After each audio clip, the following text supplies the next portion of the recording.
Can you imagine a world without cars? A world where traveling was a privilege for the rich. Henry Ford imagined it, and decided to change it forever. A farmer's dream. Our journey begins on a farm in Michigan, in 1863. There, Henry Ford was born, a restless boy fascinated by machines.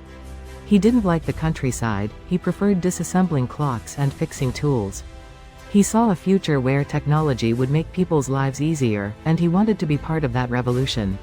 From engineer to entrepreneur. After years working as an engineer at the Edison Illuminating Company, Ford had an obsession: the automobile. At that time, cars were expensive, noisy, and unreliable. A luxury for a privileged few. But Ford dreamed of a car for everyone. In 1903, with the support of investors, he founded the Ford Motor Company. It was not easy. The first models were expensive and complicated. But Ford had a revolutionary idea: mass production. The Model T. A car for the people. In 1908, Ford launched the Model T, a simple, robust, and, most importantly, affordable car. The key was the assembly line. Inspired by the production lines of the meat industry, Ford revolutionized automobile manufacturing. Each worker specialized in a repetitive task, speeding up the process and reducing costs. The Model T was a resounding success. Millions of units were sold, democratizing access to the automobile. Ford not only manufactured cars but changed society. Farmers could go to town, families could travel, and the economy was boosted. Challenges and conflicts. Success was not without challenges. Ford was a man of fixed ideas, sometimes stubborn. His wage policy, although innovative, generated controversy.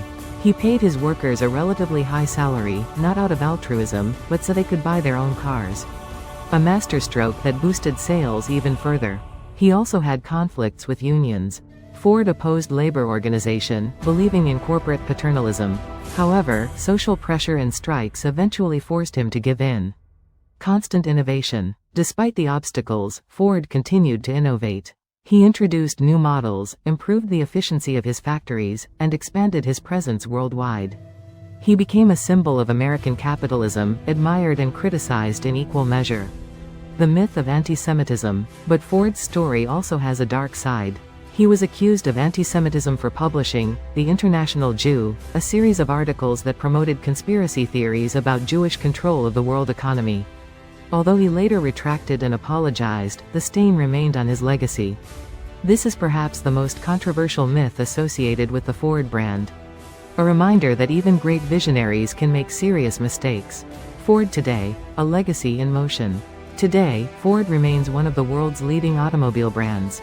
It has overcome crises, adapting to market changes and new technologies.